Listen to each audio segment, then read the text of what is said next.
नमस्कार। दूरदर्शन के इस कार्यक्रम में आपका स्वागत है। आज हम चर्चा करेंगे भारत छोड़ो आंदोलन पर। मेरे साथ हैं प्रोफेसर देवेंद्र भसीन। भसीन साहब उत्तराखंड के सबसे बड़े जो कॉलेज है डीएवी कॉलेज, उसके प्राचार्य रहे हैं और वहाँ पर इतिहास के प्रोफेसर भी रहे हैं। तो उनसे भारत छोड़ो आंदोलन के बारे में काफ़ी कुछ चर्चा करेंगे। तो दर्शकों, आप जानते हैं कि आज़ादी के समय भारत की स्थिति क्या थी और आज भारत कहाँ पहुँच गया। भारत आज चांद सितारों पर पहुँच गया, जबकि उस समय बैलगाड़ी युग में भारत होता था। इतनी तरक्की, क्या जीडीपी थी, क्या साक्षरता थी, कितनी उसके बाद कई आज भारत कहाँ से कहाँ दुनिया में भारत का नाम हो गया। ये तब संभव हो पाया जब हम आज़ाद हुए। आज अगर आज़ाद नहीं होते, अगर उपनिवेशवाद में रहते, अगर अंग्रेज़ों के ही गुलाम रहते, तो ये तरक्की हमको नहीं मिल पाती। तो इस विषय पर कुछ बिंदु पर प्रोफेसर भसीन भी आपको प्रकाश डालेंगे। देखिए, ये 8 अगस्त 1942 को इसकी घोषणा हो गई थी। बम्बई में आपका कांग्रेस का अधिवेशन हुआ था और उसमें हुआ था कि कंप्लीट जो भारत पूर्ण स्वराज्य की बात उठी थी। आप जानते हैं उससे पहले भी इंडिया एक्ट 1935 का भी आया था। फिर उसके बाद तो फाइनल 1935 के एक्ट के बाद तो थोड़ा हमको ऑटोनॉमी मिलने लगी थी। उसके 1920 में भी हमारी प्रांतीय असेंबलियां बन गई थी, उसके चुनाव होने, स्वायत्तता धीरे धीरे जो आंदोलन चल रहा था होते रहे थे, मिल रही थी, लेकिन उससे संतुष्ट नहीं थे। आप जानते हैं उसके बाद क्या हुआ कि विश्व युद्ध का समय था 1942 के दौरान। इधर सुभाष चंद्र बोस ने इधर पूरब की तरफ से आईएनए का उसका आज़ाद हिंद फौज का गठन करके दिल्ली चलो का अभियान चला दिया था। पश्चिम के क्षेत्र में जो ये मित्र ब्रिटिश सेनाएं या उनके मित्र देशों की विश्व युद्ध से जूझे हुए थे। तो गांधी जी को लगा कि ये सही वक्त है, iron is hot but it is time to hammer. तो उसी वजह से भारत छोड़ो कहा गया कि संपूर्ण इस समय आंदोलन का जितना है पूरा जोर लगा दिया जाए। और शायद आपको याद होगा कि शास्त्री जी तो सहज स्वभाव के थे, उन्होंने तो करो या मरो, मरो या मारो का नारा दिया था। और एक और थे, वो क्या कहते हैं आपका ये अली साहब, यूसुफ अली, उन्होंने भारत छोड़ो का नारा तो यूसुफ अली ने दिया था उसमें। तो ये हुआ था कि अच्छा, दूसरा ये काकोरी कांड का ही ठीक 17वीं वर्षी थी। उसी के बाद फिर ये हुआ कि भारत छोड़ो के बाद काकोरी, हर 9 अगस्त को काकोरी कांड का जलसे होते रहे, कहीं पर उस मनाया जाता रहा है। काकोरी कांड के राम प्रसाद बिस्मिल थे, आपके भगत सिंह थे, अशफाकुल्ला थे, ठाकुर रोशन सिंह, हाँ, उनको तो फांसी हो गई थी। तो इस तरह से वही मौका था कि ये हो कि इसमें फाइनल शॉट साम्राज्यवाद की तरफ कर दिया जाए। और क्रिस्प कमीशन उसके बाद आया था, मार्च में आया था, वो फेल हो गया था। क्रिस्प कमीशन का ये था कि भाई हम आपको पार्शियल आज़ादी देंगे, आपको उपनिवेश घोषित कर देंगे, आपके चुनाव कर देंगे, आपके संविधान बन देंगे। लेकिन उपनिवेश का मतलब जैसे हमारे भारत के 560-62 जो राज्य थे, उनकी पैरामाउंट सी ब्रिटिश क्राउन के पास थी, हमारी पैसा जो संप्रभुता थी ब्रिटिश क्राउन के पास होती, हम उसके उपनिवेश होते थे। तो फिर गांधी जी ने या बाकी इंडियन नेशनल कांग्रेस ने कहा कि नहीं, हमको पूर्ण स्वराज्य चाहिए। तो प्रोफेसर भसीन, आप थोड़ा इस मामले में कहें तो आपको ज़्यादा जानकारी। धन्यवाद जय सिंह जी। सबसे पहले तो मैं भारत छोड़ो आंदोलन और राष्ट्रीय आंदोलन में जो हमारे शहीद हुए सेनानी और सभी स्वतंत्रता सेनानियों को नमन करना चाहूँगा कि जिनके बलिदान से और जिनके द्वारा किए गए प्रयास से हम आज़ाद हो सके। और जैसा कि आपने कहा कि 1947 के बाद जो स्थितियाँ देश में परिवर्तित हुई, आज हम कहाँ से कहाँ पहुँच गए हैं, लेकिन उसकी आधारशिला हमारे उन महान नायकों ने करी जिन्होंने आज़ादी की लड़ाई को लड़ा। 1942 का भारत छोड़ो आंदोलन, इसकी अपने आप में एक पृष्ठभूमि ये है कि कांग्रेस ने हमेशा कहा कि हमको पूर्ण आज़ादी मिलनी चाहिए। यद्यपि ये प्रस्ताव बाद में आया, लेकिन उस दौर में महात्मा गांधी के नेतृत्व में ये बात घोषित कर दी गई थी कि भारत को आज़ाद होना है। और इसी दौरान 1939 के अंदर दूसरा विश्व युद्ध प्रारंभ हो गया। उस समय दो प्रकार की विचारधाराएं चल रही थी कि क्या भारत को इस युद्ध में अंग्रेजों का सहयोग करना चाहिए या नहीं करना चाहिए। गांधी जी और कांग्रेस के कई नेता इस बात के पक्ष में थे कि हम इसका सहयोग कर सकते हैं, लेकिन अंग्रेजों को, लेकिन हमको आज़ादी मिले, स्वतंत्र भारत जो है वो इस लड़ाई में जो साम्राज्यवाद के खिलाफ अंग्रेज लड़ने की बात कर रहे हैं उसमें हमारी भूमिका महत्वपूर्ण हो सकती है। लेकिन अंग्रेज़ों के मन की जो स्थिति हमेशा रही वो हमेशा दोहरी बात करते थे, और इसीलिए जो जैसा कि आपने भी जिक्र किया क्रिस्प मिशन आया, लेकिन उसकी जो प्रस्ताव थे उसको स्वीकार नहीं किया जा सका। और जो प्रस्ताव थे उसके बारे में गांधी जी ने बाद में जो चर्चाएं हुई, गांधी जी ने कहा कि जो अंग्रेज अपना ये प्रस्ताव हमको दे रहे हैं ये एक ऐसे डूबते बैंक का चेक है, पोस्ट डेटेड चेक है। जो बैंक डूब जाएगा आप उसका भी पोस्ट डेटेड चेक हमको दे रहे हैं। यानी कि अंग्रेजों की मंशा बहुत साफ उन्हें दिखाई दे रही थी कि हमें सहयोग तो मांग रहे हैं हमसे, लेकिन हमें कुछ देने के लिए तत्पर नहीं है।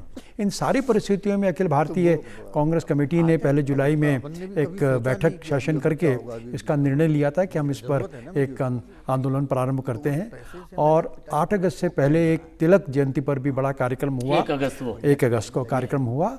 और फिर 8 अगस्त को मुंबई के जो आज का मैदान क्रांति मैदान कहलाता है वहाँ एक बहुत बड़ी सभा हुई, और उसमें गांधी जी का जो भाषण है वो अपने आप में ऐतिहासिक भाषण है। वो जिस प्रकार से बोल रहे थे सबको मंत्रमुग्ध कर रहे थे वो, और उसमें उन्होंने जो है भारत छोड़ो आंदोलन की जो है आह्वान किया, और साथ ही उन्होंने एक बहुत बड़ा नारा दिया, डू और डाई, करो या मरो।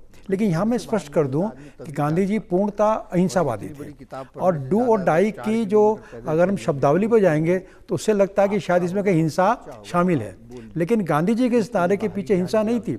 उनका ये कहना था पूरी शक्ति से काम करना है, चाहे इस प्रयास में शांतिपूर्ण कार्य से अहिंसक आंदोलन में अगर प्राणों की आहुति भी देनी पड़ जाए तो हमें पीछे नहीं हटना है। एक दृढ़ निश्चय का उन्होंने आह्वान किया, और उसी दिन ब्रिटिश सरकार जो है पूरी सूचनाएं थी, उन्होंने तत्काल कार्रवाई करी, और अगले कुछ ही घंटों में गांधी जी समेत जो जितने बड़े नेता थे वो सारे के सारे नेता गिरफ्तार कर लिए गए।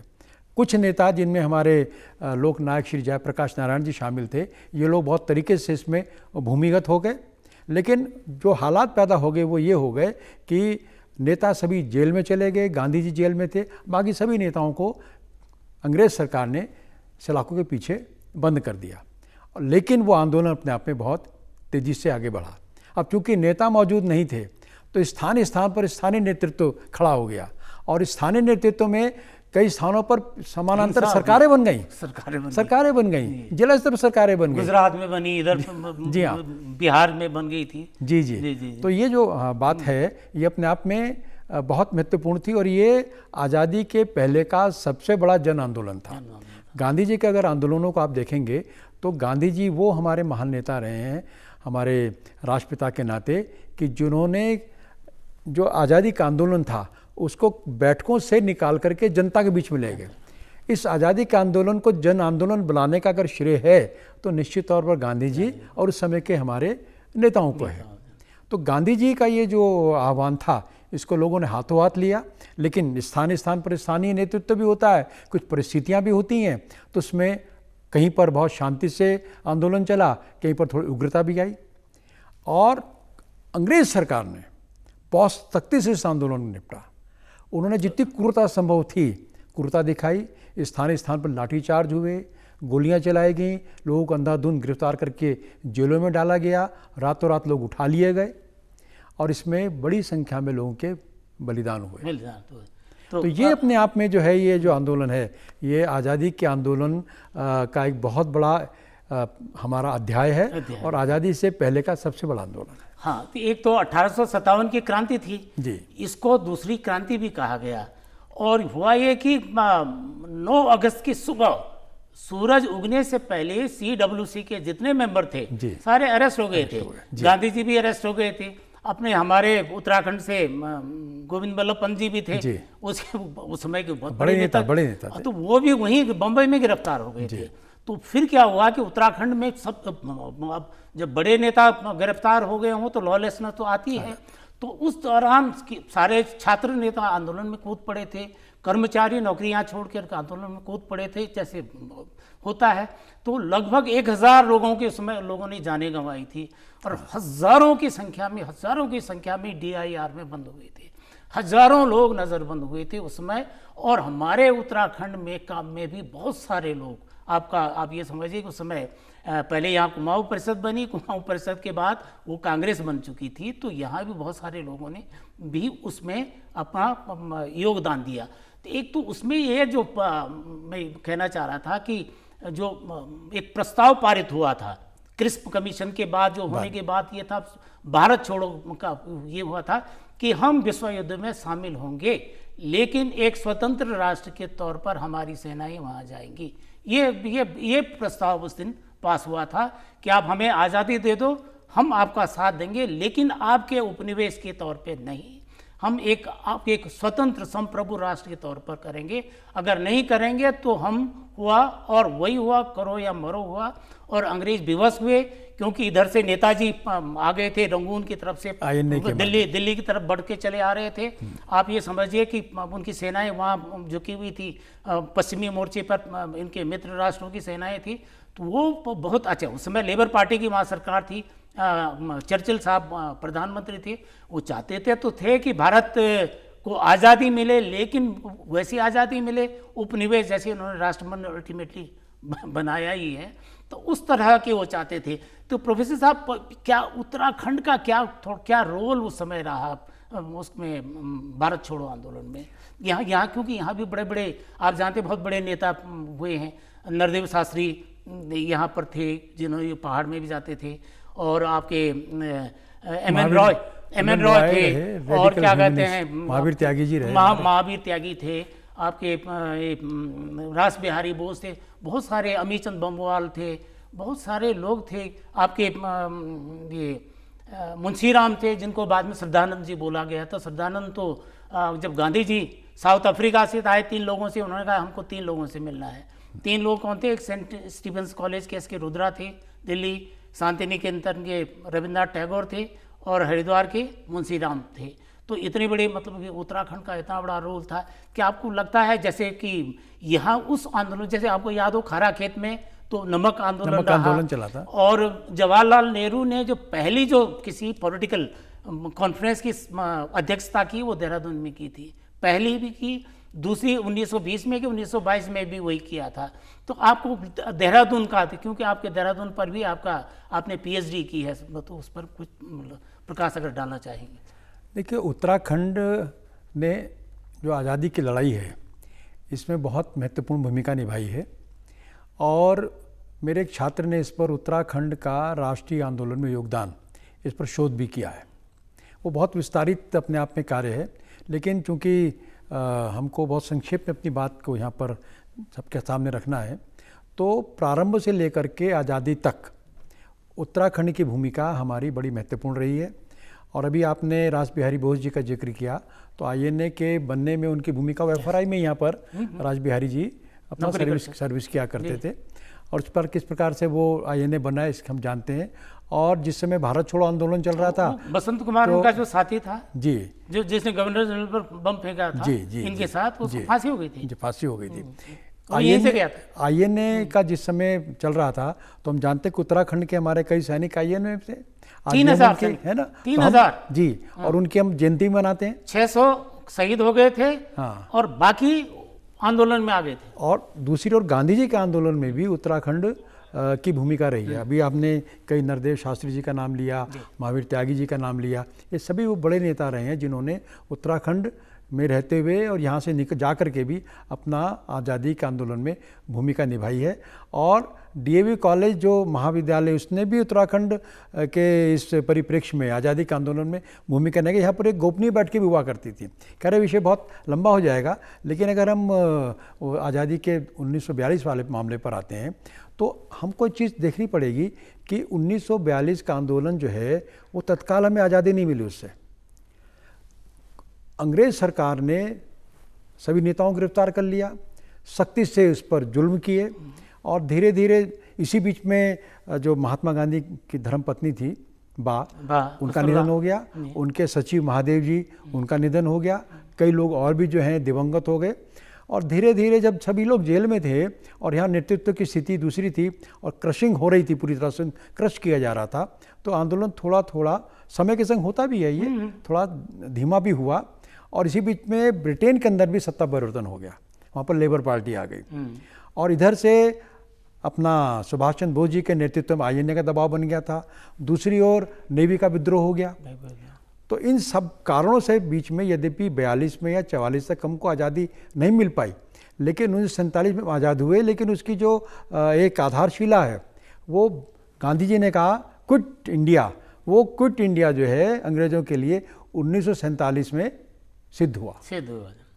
नारा चाहे 1942 में लगा, 5 साल हुए, लेकिन उस अंग्रेज़ों को भारत से निकालने की जो एक पूरी प्रक्रिया रही है, कई घटनाएं बीच में हुई हैं, वो अंततः 1947 में हम पूरी कर पाए और अंततः 15 अगस्त को देश आज़ाद हुआ। ये दुर्भाग्य की बात है कि इन सालों के बीच में मुस्लिम लीग ने अपने आप को आगे बढ़ा लिया।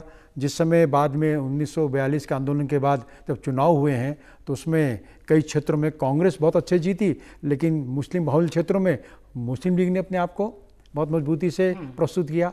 तो एक जो विभाजन की भी लाइन जो है इस दौर में पड़ गई थी। खैर वो कहते हैं कि जिन्ना को अपना उभारने का मौका मिल गया, बिल्कुल इसी दौरान मिला। जिन्ना ने जो है जो भूमिका निभाई, जिन्ना वो नेता है जो एक दिन जेल नहीं गए। जिन्ना की जो भूमिका है आंदोलन में, वो केवल टाइपराइटर पर बयान जारी किया करते थे, इसके अलावा कोई उनकी भूमिका नहीं रही। एक दिन जेल नहीं गए, एक दिन उन्हें कोई प्रताड़ना नहीं सही, लेकिन देश का विभाजन करने में उनका महत्वपूर्ण योगदान रहा। खैर वो इतिहास के अपने पृष्ठ हैं, लेकिन आज हम 8 अगस्त की उस तारीख को याद कर रहे हैं। अगस्त क्रांति के नाम से ये इतिहास का हमारा एक अमर अध्याय है और आने वाली जो हमारी पीढ़ियां हैं उनके लिए एक बहुत बड़ी प्रेरणा का ये आधार है। ये जो हमारा संघर्ष है, हमारी पीढ़ियों को जानना चाहिए इसके इतिहास को कि ये आराम से भी नहीं मिला है। इसके लिए हमारे सेनानियों ने, हमारे देशभक्तों ने, हमारे नेताओं ने बहुत संघर्ष किया, बहुत बलिदान दिए और कितना कुछ सहा। तो वो आज का दिन हमको उन्हें याद करने का भी अवसर दे रहा है। आज का दिन हमको ये अवसर भी देता है कि जो उन्होंने उस समय सपने बोए थे भारत को लेकर के, हम उसमें कितना आगे बढ़ पाए हैं। जिस लक्ष्य को लेकर के आज़ादी प्राप्त की गई थी, हम उसमें कितना और आगे चले हैं।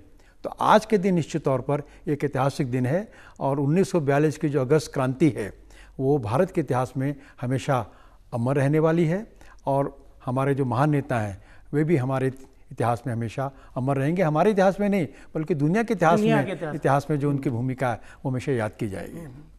क्योंकि प्रोफेसर साहब, दुनिया में समय क्रांति का भी दौर था जी, कम्युनिस्ट मूवमेंट भी उभर रहा था और सोवियत संघ का था, चीन का था। दूसरी बात ये थी कि हमारे भगत सिंह वगैरह तो वामपंथ से प्रेरित थे। तो उस समय ये आया कि गांधी जी ने एक नई चीज़, नया थे अहिंसा से, मतलब आपको किसी का तख्ता पलट किया, अहिंसा, बिना हथियार उठाए आपने, बिना ब्लडलेस जो क्रांति थी, मतलब दुनिया को एक आपने एक नया दर्शन दिया कि हम इस तरह भी सत्ता बदल सकते हैं। दुनिया को एक नया संदेश दिया, दुनिया को एक नया मिजाज दिया, दुनिया को एक हथियार दिया, अहिंसा का हथियार दिया। वो बात थी। डॉक्टर साहब, मैं ये चाह रहा था कि ये 9 अगस्त को चुनने का काकोरी कांड के पीछे भी एक था। ठीक उससे 17 साल पहले 1925 को इसी 9 अगस्त को काकोरी कांड हुआ था। काकोरी कांड इसलिए वो क्रांतिकारियों के पास उन्हें चाहिए था हथियार खरीदने के लिए, उनको धन की जरूरत, रेल लूटी गई थी, रेल और धन की जरूरत थी, है ना। बाकी था तो भाई कहाँ से आएगा, तो रेल लूटा। रेल कहाँ से जा रही थी? सहारनपुर से जा रही थी लखनऊ, हमारे संयुक्त प्रांत की तरफ भी जा रही थी, उन्होंने लूट लिया। उस हुआ तो उसमें जो जिनको फांसी हुई, जो उसके नायक थे राम प्रसाद बिस्मिल, तो बिस्मिल साहब की जो सरफरोशी की तमन्ना, जो वो वाली जो एक क्रांति गीतांजलि उनकी किताब है, वो आपके देहरादून में छपी है। अच्छा, देहरादून में हुलास वर्मा जी ने वो छापी है। अच्छा, बहुत अच्छा। हाँ, और एक तो हिंदी में छापी 1929 में, और फिर 30 में उन्होंने उसका उर्दू में भी छापी, क्रांति गीतांजलि। तो उसमें वंदे मातरम वगैरह सारी चीज़ें आ गई थी। तो वो भी यहाँ पर बहुत सारा, उत्तराखंड में एक सौमेंद्र नाथ चटर्जी थे, उन्होंने भी किया। बहुत सारे लोगों थे देहरादून में उस समय ऐसा साहित्य छपा। ये राजा महेंद्र प्रताप की का 2,500-3 हज़ार डॉक्यूमेंट आर्काइव में पड़े हुए हैं। मैं जब वहाँ गया तो वहाँ तो भरा पड़ा है, इतना इन्होंने लिखा, इतना इनका जो साहित्य था इतना जब्त हुआ। राजा महेंद्र प्रताप आपके राजपुर रोड पर ही रहते थे, यहीं थे वो रहते थे। तो यहाँ उत्तराखंड का भी बहुत अच्छा, उत्तराखंड में आप जानते हैं कि यहाँ पर 1857, जैसे आपने कहा कि 1942 में बिल्कुल क्रश करने की उन्होंने सोचा था, जैसे हमने 1857 में क्रश किया, लाल किला जीत लिया, उनको बादशाह को काला पानी भेज दिया, सारी कर देंगे, 42 में भी कर देंगे, यही अंग्रेजों को। फिर हुआ कि 1857 से लेके 1920-21 तक तो आंदोलन उठ नहीं पाया स्वाधीनता की, है ना। तो वही गलतफहमी अंग्रेजों को थी कि हम यह इसको भी क्रश करेंगे, तो हुआ। लेकिन इस समय गांधी जी का एक्टिव रोल था, जो आपने कहा कि वो जन क्रांति थी। बाकी ब्लडलेस जो आम आदमी का जो पार्टिसिपेशन था, वही हम लोगों को, जो हमारे शासकों को, जो भी नीति नियंताओं को ये समझने की ज़रूरत है कि कोई भी आपका कार्यक्रम हो, कोई प्लान आपका हो, तो वो तब तक सफल नहीं होगा जब तक आम आदमी को आप इन्वॉल्व नहीं करेंगे। जैसे गांधी जी ने आम आदमी को इन्वॉल्व किया सन 42 के आंदोलन में। उससे पहले सभी ने व्यक्तिगत क्या था, असहयोग आंदोलन था, सभी ने अवज्ञा आंदोलन। धीरे धीरे धीरे धीरे एक आम आदमी को वो जोड़ते रहे, आम आदमी को जोड़ते वो क्रांति खड़ी होगी। उसके आगे तोप तलवारें काम नहीं कर पाई। तो इस तरह से चलता रहा। तो मैं ये कह रहा हूँ कि जो पीपल्स पार्टिसिपेशन है आज के दौर में, क्योंकि लोकतंत्र में असली शक्ति तो जनता के हाथ में होती है। आप कोई भी कार्यक्रम देते हैं तो वही, जब तक आप जनता को, चाहे आप जनता के ही विकास के लिए करें, जब तक जनता का इन्वॉल्वमेंट उसमें नहीं होगा, जब तक जनता की रुचि नहीं देखी जाएगी, तो आप इस पर भी, आप पीपुल्स जो जन भागीदारी, किसी भी आंदोलन में जन भागीदारी पर भी आप कुछ कहना चाहेंगे तो मैं। गांधी जी का आपने जिक्र किया, तो दक्षिण अफ्रीका से लौटने के बाद एक प्रकार से ऑटोमेटिकली उस समय कुछ परिस्थिति ऐसी बनी कि स्वाभाविक तौर पर जो नेतृत्व था वो गांधी जी के हाथ में आ गया। और 1915 और उसके बाद के जो आंदोलन हुए वो एक प्रकार से गांधी जी के नेतृत्व में हुए, चाहे वो आपका असहयोग आंदोलन था, चाहे सविनय अवज्ञा आंदोलन था 1935 का, या उसके बाद भारत छोड़ो आंदोलन 1942 का था। और गांधी जी की जो वाणी थी वो एक आम आदमी की वाणी थी। ऐसा संवाद करते थे वो, जैसे कि सीधा लोगों से बात करते हो और लोग उनसे जुड़ते थे।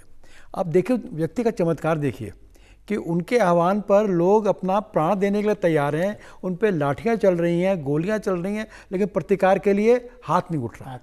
कितनी बड़ी बात है। और ये अपने आप में एक चमत्कार है निश्चित तौर पर, और पूरी दुनिया के सामने एक बड़ा चमत्कार महात्मा गांधी ने किया। यद्यपि इस विषय को लेकर के कि हमने बिना कोई रक्त बहाए आज़ादी प्राप्त की, ये थोड़ा सा एक अपने आप में रक्त बहा, हमारे सफलता इससे मिली। उसी पे आना चाह रहा हूँ मैं कि वो भी रक्त भी बहा, लोगों की शहादतें भी हुई। हमारे क्रांतिकारियों की भूमिका या नेताजी की भूमिका को भी हम नकार नहीं सकते, उन सबका महत्वपूर्ण योगदान है। लेकिन जो आधारभूत दर्शन था वो अहिंसा का था, और सत्य अहिंसा पर लेकर के जो उन्होंने बात को आगे बढ़ाया। और आपने गांधी जी के आंदोलनों में एक बात देखी होगी कि 10-10 साल करीब अंतर रहा है मोटे तौर पर, लेकिन राजनीतिक आंदोलन के साथ उन्होंने सामाजिक आंदोलन भी चलाए। अगर सफाई आंदोलन की बात करेंगे जो आज हमारे प्रधानमंत्री जी कर रहे हैं, वो कहाँ से शुरू होता है? वो गांधी जी का आंदोलन शुरू होता है। अगर स्पृश्यता की बात है तो गांधी जी करते हैं। अब चरखा की बात है, स्वदेशी की बात है, तो कहाँ से आता है? आज़ादी के आंदोलन से आता है। तो ये सब बातें जनता को जोड़ने की हैं। बिल्कुल मैं आपकी बात से सहमत हूँ कि लोकतंत्र के अंदर अंततः हम लोग के लिए हैं, जनता के लिए, जनता के लिए। और अब्राहम लिंकन की तो परिभाषा यही है कि government of the people, for the people, by the people. हर चीज़ जनता के लिए है। तो जो हमारा नेतृत्व है उससे लोकतंत्र में यही अपेक्षा होती है कि वे जनता के लिए काम करे, आम आदमी के लिए काम करे। जो व्यक्ति पिछड़ा हुआ है, जैसे दीनदयाल जी कहा करते थे अंत्योदय में कि जो पंक्ति का सबसे पीछे का व्यक्ति है, अंतिम छोर का व्यक्ति है, उसको हम आगे बढ़ाएं। तो आज़ादी के बाद के इस दौर में इस दिशा में काम भी हुआ है। वर्तमान सरकार और हमारा नेतृत्व समावेशी विकास तो सबका साथ लेने की बात है, सबका विश्वास लेने की बात है और सबका विकास करने की बात है। हाँ, और इसमें कोई राजनीति नहीं, सभी संप्रदाय, पंथ, जाति सबके लिए एक समान दृष्टि। तो तभी देश शक्तिशाली होता है, क्योंकि हमारी जो जनता की सामूहिक शक्ति है वही अंततः लोकतंत्र की सबसे बड़ी शक्ति है, और भारत की शक्ति अपने आप में आज दुनिया महसूस भी कर रही है। प्रोफेसर साहब, आप इस कार्यक्रम में आपने अपने कीमती विचार दिए हैं, तो उसके लिए धन्यवाद। दर्शकों को सबको नमस्कार।